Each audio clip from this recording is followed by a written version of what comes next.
우선 떠오르는 왕이 세종대왕입니다. 하도 그 어떤 업적이 탁월해서 우리가 대왕이라는 별칭까지 붙여 놓았습니다. 근데 이렇게 역사를 좀 살펴보면 사실 이 세종대왕은 어떤 무임승차한 성격이 좀 있습니다. 누군가 세종대왕의 길을 열어준 어떤 역사적 맥락이 있다는 거예요. 그 사람이 누굽니까? 태종이에요. 이방원. 우리 역사 가운데 아주 문제적인 그런 인물에 해당이 됩니다. 여러 가지 그 스토리들이 많기 때문에 우리가 사극에서도 많이 다루는 것을 보잖아요. 예전에는 용의 눈물이 있었고, 그 다음에 근간에는 정도전, 또 육룡이 나르샤. 이걸 뭐 누가 또 비유해서 옥새 들고 나르샤 이렇게 하는데 이런 거죠. 그만큼 어떤 드라마틱한 소재들이 있기 때문에 그런 겁니다.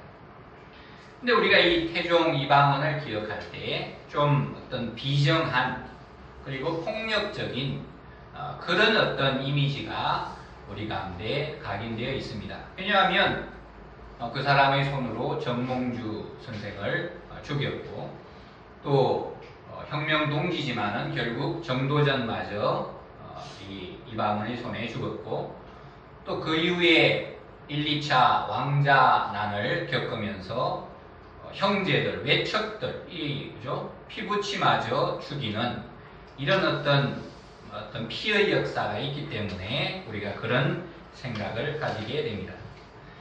그러나 그가 그런 어떤 악역을 감당했기 때문에 이 조선 역사 가운데 이 왕권 중심, 왕권 통치라는 어떤 정치 체제가 초석을 놓은 그런 측면도 있고, 결국 그의 그런 준비와 또 셋째 아들 이도를 왕으로 세우는 그런 선택 때문에 굉장히 중요한 선택이죠. 다른 왕자를 세울 수도 있었잖아요. 그러나 그걸 선택을 했기 때문에 세종대왕의 길이 열린 그런 이제 부분이 있는 것을 보게 됩니다. 그래서 이 찬반 어떤 부정적, 긍정적 평가가 있는 것을 우리가 알 수가 있습니다. 이 오늘 본문의 주인공 사울, 이 사람도 성경 역사에서 문제적인 인물입니다. 우리가 이 사울을 생각할 때 악한 왕으로 기억을 많이 합니다.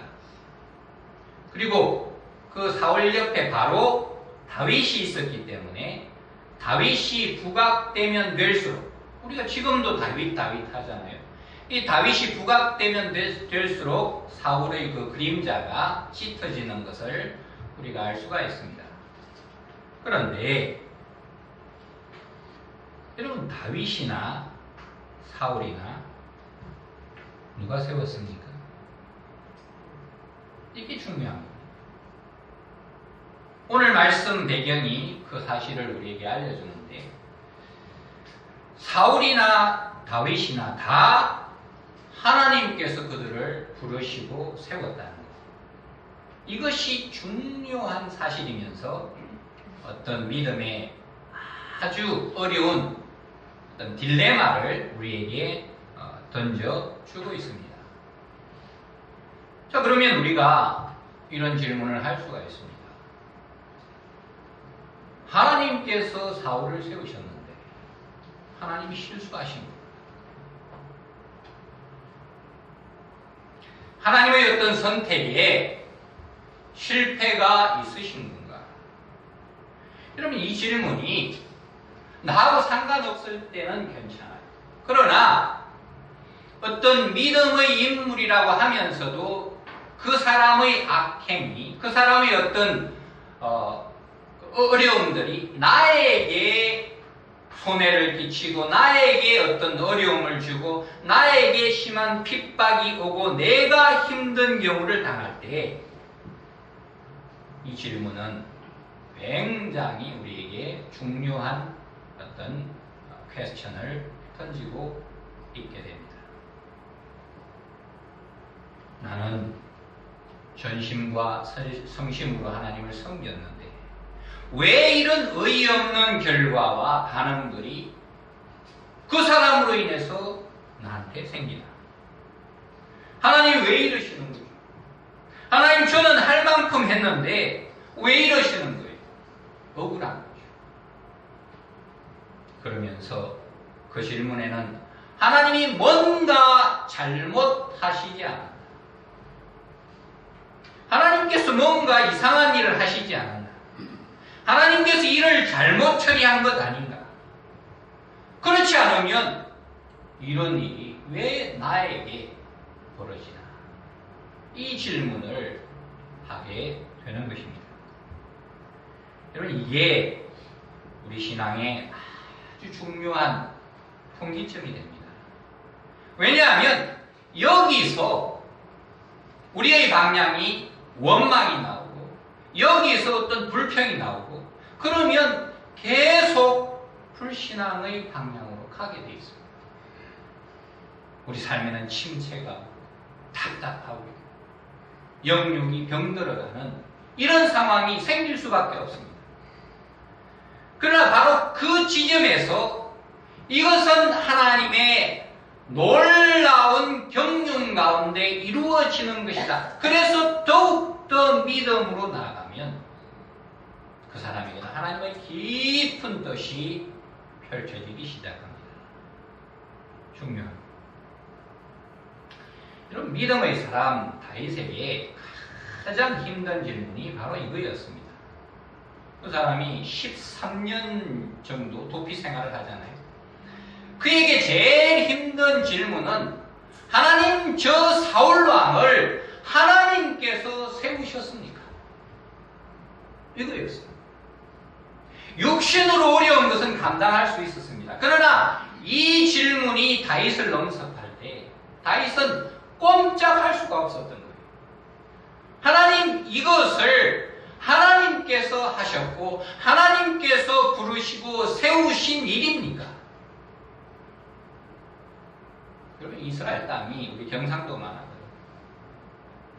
크기를 정예부대 3,000명이 13년 동안 다윗 한 사람 죽이려고 온 지역을 쫓아다니면서 다윗을 추적한 거예요. 3,000명이 그런 어려움을 1년도 아니고 13년 동안 겪은 거예요. 그 고난을 여러분 생각하실 수 있으시겠어요? 그 가운데 다윗에게는 이 문제가 풀리지 않는 숙제예요.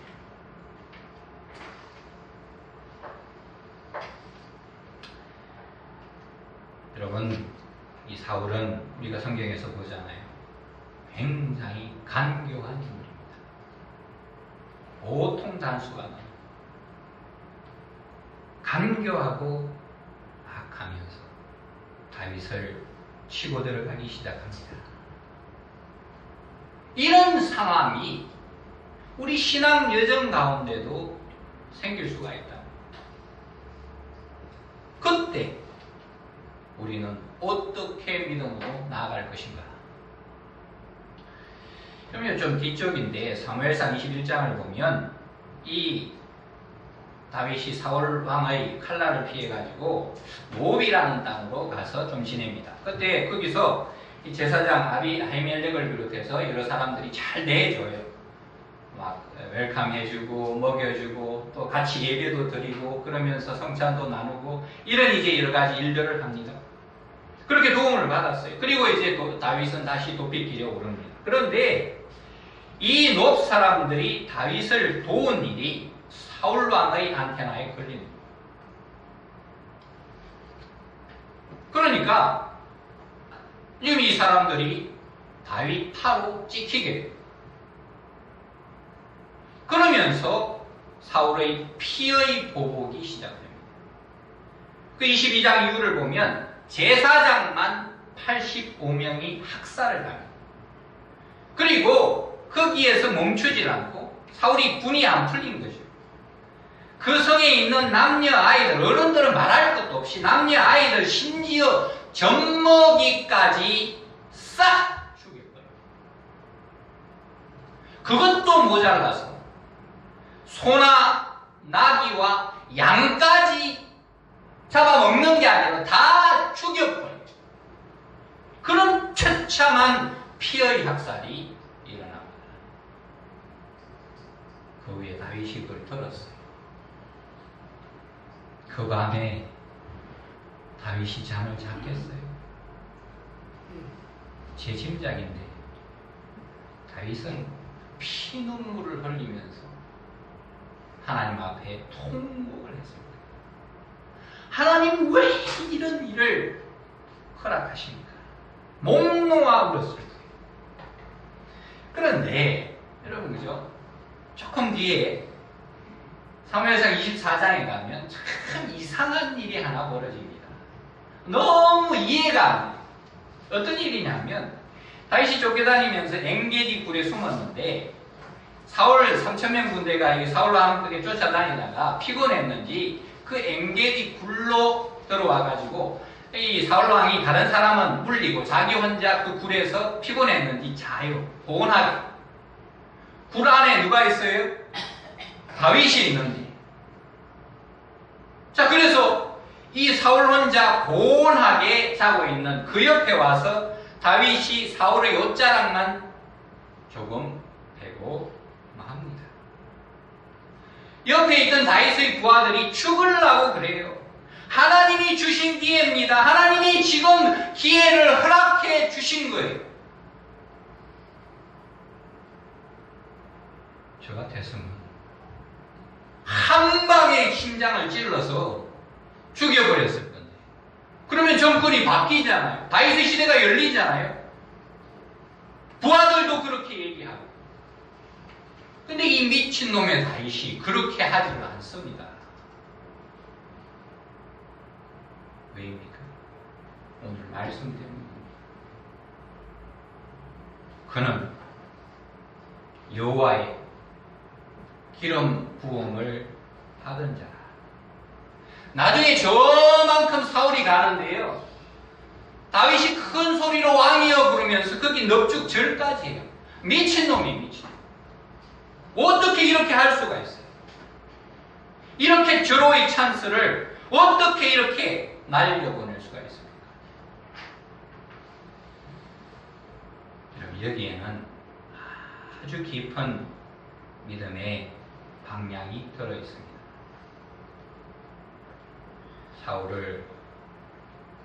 청년 사울을 하나님께서 왕으로 세우신 것. 그는 하나님께서 세우신 왕이라는 것. 오늘 1절을 보세요. 이에 사무엘이 기름병을 가져다가 사울의 머리에 붓고 입맞춤에 이르되 여호와께서 내게 기름을 부어사 그의 기업의 지도자로 삼지 아니하셨느냐. 우리 교회가 이 명예 장로 제도를 시행을 하잖아요. 여러 가지 옥절 가운데 이 제도를 시행해서 제가 안수하고 세워드렸습니다. 장로님들은 이 말씀을 깊이 생각을 하셔야 돼요. 좀 분위기가 이 명예 장로를 누구는 뭐 마이가리 뭐 이런 말도 하고 그래서 좀 가볍게 생각하시는. 제가 언제 마음이 아팠느냐 그러면 어떤 분이 우리 장로님을 세우신 걸 알면서도 집사님이라고 불러요. 그런데 우리 장로님이 아무 말씀을 안 하시는 거예요. 그러면 안 돼요. 하나님께서 세워주신 거예요.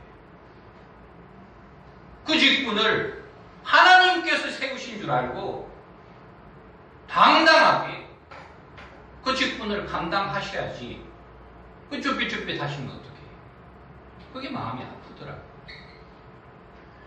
여러분, 이 다윗에 있는 그 마음은 비록 사무엘이 안수하여 세웠지만은 저렇게 악한 왕도 하나님께서 경륜 가운데 세우신 직분이다. 이게 다윗의 놀라운 신앙입니다. 결국 이것이 다윗을 다윗 되게 한 거예요. 자, 그러면 중요한 원리가 하나 있습니다. 하나님의 직분을 받은 사람은, 하나님께서 부르시고 세운 사람은 어떤 믿음으로 살아야 하느냐. 지금 사울을 처음 세우는 이 장면이잖아요. 하나님께서 중요한 메시지를 사울에게 2번이나 반복해서 주셔요. 내가 세운 직분자는 어떻게 믿음으로 살아야 되느냐. 이걸 가르쳐 주시는 게 오늘 말씀입니다. 그 사람은 어떤 체험을 가져야 하는가?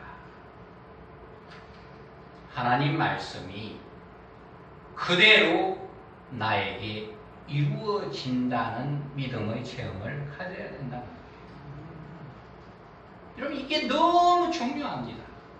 결국 사울이 그렇게 악하게 된 것은 여기에서 실패했기 때문인 거예요. 하나님 말씀이 나를 하나님께서 세우셨는데 하나님의 말씀이 나를 통해서 그대로 이루어진다는 이 믿음이 그 사람의 성공과 실패를 결정하는 거예요.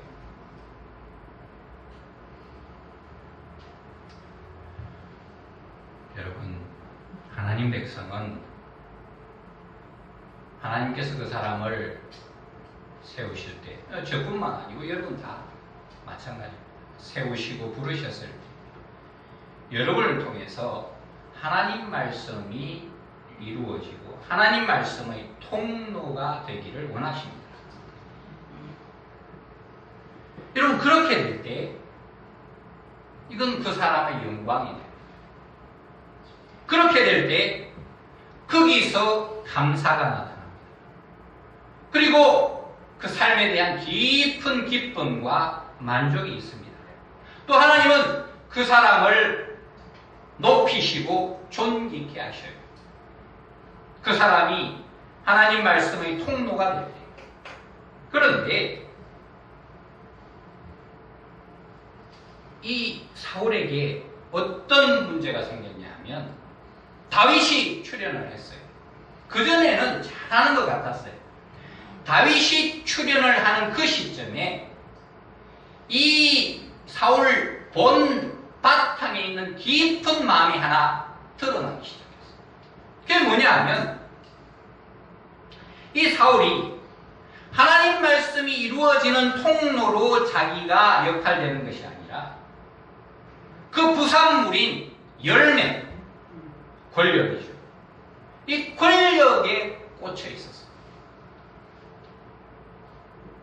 사울이 거기에 꽂혀 있고 거기에 붙잡히고 그 권력을 바라보니까 다윗이 출현해서 뜨니까 본심이 드러나요. 근데 이상하게 그때부터 사울에게 말씀이 막히기 시작했어요. 하나님이 세우셨는데, 그래서 하나님의 말씀의 통로로 삼으셨는데 그 통로가 사울에게서 막히기 시작합니다. 여러분, 말씀이 막히면 어떤 증상이 일어나는 줄 아세요? 사람의 욕심과 사람의 욕망이 통제가 안 됩니다. 특히 하나님 백성들은 더 그런 거예요. 영적인 사람이기 때문에 하나님 말씀이 막히면 그 사람에게 욕심과 욕망이 죄와 깊이 연관이 되기 때문에 통제가 안 되는 거예요. 오히려 영적인 차원 때문에 더 발달하게 되는 거예요. 그렇게 가니까 우리가 아는 사울왕의 모습이 펼쳐집니다. 하나님이 세우시고 부르신 사람에게 가장 중요한 것은 하나님 말씀이 그대로 드러나고 성취되는 거예요. 이게 핵심이다. 여기서 실패하면 안 된다. 자, 보세요. 여러분 2절부터 6절까지 참 이상한 얘기가 나옵니다. 사무엘이 어떤 얘기를 하냐면 라헬의 묘실에서 만날 두 사람이 암나기를 찾았다는 얘기를 할 것이다. 그게 2절에 나와요. 그리고 3절로부터 4절까지는 베들로 올라가는 세 사람이 있는데 그들이 염소 새끼 3마리와 떡 3덩이와 포도주 한 가죽 부대를 가진다고 그렇게 얘기를 합니다. 그 중에서 떡 2덩이를 누구에게요? 사울에게 줄 것이다. 숫자가 막 엉켜 있습니다. 그렇죠? 그 다음에 마지막으로 5절부터 8절까지인데 블레셋 근처, 이 적군들 있잖아요. 블레셋 근처에서 선지자 한 무리를 만날 건데 그 사람들이 비파와 소고와 저와 이런 것을 연주하면서 그때 사울이 성령의 감동을 받고 변하여 새 사람이 될 것이다. 이렇게 얘기를 합니다. 이게 사무엘의 예언의 핵심이에요. 그런데 두 가지 성격이 있어요. 하나는 굉장히 복잡하다는 거예요. 숫자가, 이런 숫자가 그대로 맞는 것은 저기 여러분 그죠? 롯데타워 위층에서 석촌호수에 물체를 두고 맞추는 거하고 비슷한 거예요. 그만큼 어려운 거예요. 그런데 그 핵심을 보면 문제가 점점 더 본질로 다가갑니다. 마지막에는 성령의 놀라운 역사를 사울이 체험할 거다. 복잡한데 근본적인 문제를 말씀해 주세요. 자, 여기서 사울이 뭘 믿어야 됩니까? 한 가지. 이것은 하나님 말씀이므로 하나님 말씀 하셨으므로 그 말씀이 나를 통해서 그대로 이루어진다. 이것을 믿느냐 안 믿느냐 여기 있는 거예요.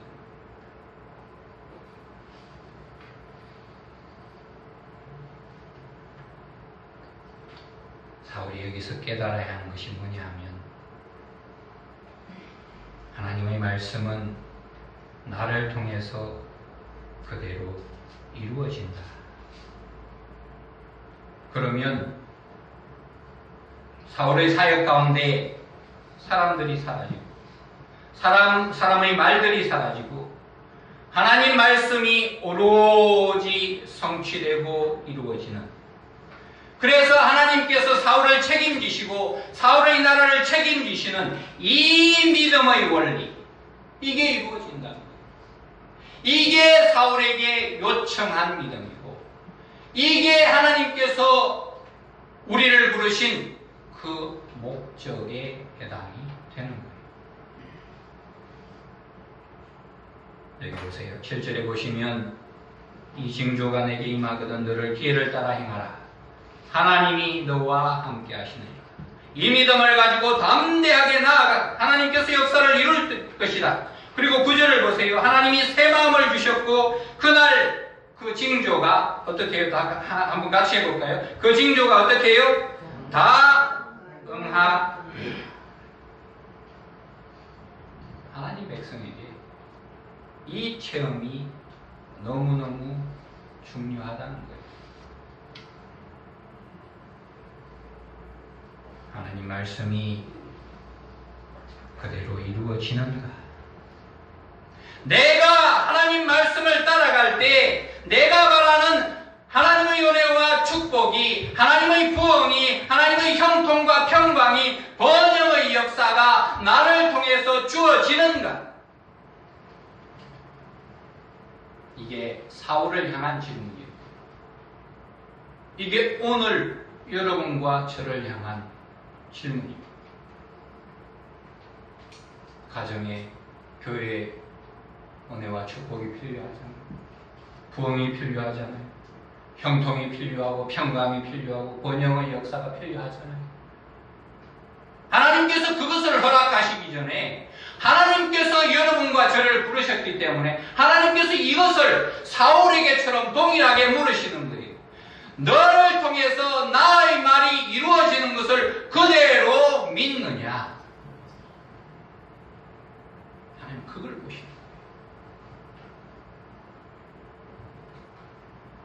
근데 잘 안 믿죠. 못 믿죠. 특히 상황이 안 좋은 방향으로 갈 때, 우리 마음이 조급해질 때, 말씀대로 된다는 것이 의의가 없어 보이고 대책이 없어 보이고 미련해 보이고 굉장히 답답해 보입니다. 그러면서 우리 귀에는 우리의 경험들로, 우리의 시간 속에서 들은 온갖 노하우들, 형통의 비결들, 사람들이 하는 부흥의 노하우들이 밀려들기 시작합니다. 이래야 된다, 저래야 된다. 훈수가 홍수를 이루는 거예요. 이런 큰 병 알아보신 분들, 얼마나 많은 민간요법들이 귀에 들어옵니까? 그와 같은 현상이 벌어지는 거예요. 오늘 10절 이하를 보세요. 정확하게 나옵니다. 사람들이 사울이 체험한 성령의 능력을 웃긴다고 그러거든요. 12절에 보세요. 사울도 선지자들 중에 있느냐? 이 무슨 뜻이냐면 저 집안에 무슨 선지자냐? 이런 뜻이에요. 그리고 27절 읽지는 않았지만 보세요. 마지막에 27절에 어떤 상황이 나오냐면 불량배들이라고 하는 사람들이 있는데 그 사람들이 묻기를 이 사울 같은 사람이 어떻게 우리를 구원하겠느냐? 그렇게 묻는 거예요. 우리가 성경을 보면 사울은 굉장히 인간적인 사람입니다. 굉장히 섬세한 사람입니다. 굉장히 머리가 빨리 돌아가는 사람입니다. 그리고 민심을 파악하는데 뛰어난 사람이, 그래서 어떻게 보면 정치 감각이 탁월한 사람이 이 사울입니다. 그래서 그는 결정적일 때 사람 얘기를 충족합니다.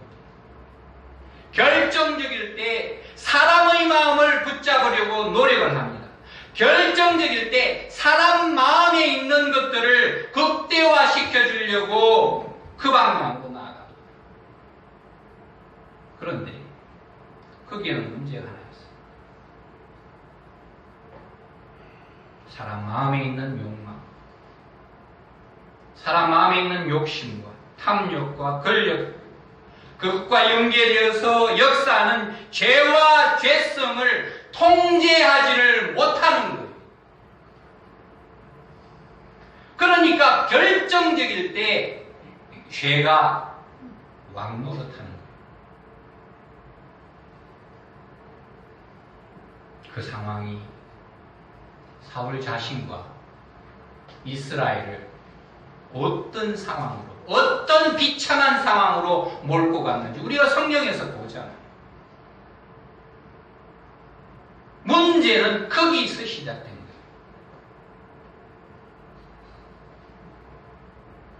하나님 말씀이 우리를 붙잡아야 합니다. 그게 오늘 말씀의 새 사랑의 뜻이에요. 이게 너무 중요하기 때문에 하나님은 모세를 광야로 보냅니다. 이게 너무 중요하기 때문에 하나님은 다윗을 광야로 보냅니다. 그렇게 훈련받고 그런 믿음이 있어야 진짜 부흥을 하나님 가운데 하나님 앞에 세울 수 있기 때문에 하나님은 그 사람은 너무 40년을 광야에서 지내보세요. 13년을 쫓겨다녀보세요. 그러나 그 시간 동안 이 진리를 배워야 하나님의 백성이 축복을 받기 때문에 그걸 허락합니다.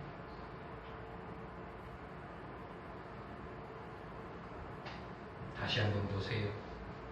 오늘 읽지는 않았지만 하나님께서 이 원리를 가르치려고 모든 이스라엘 백성들을 미스바로 모이게 하십니다.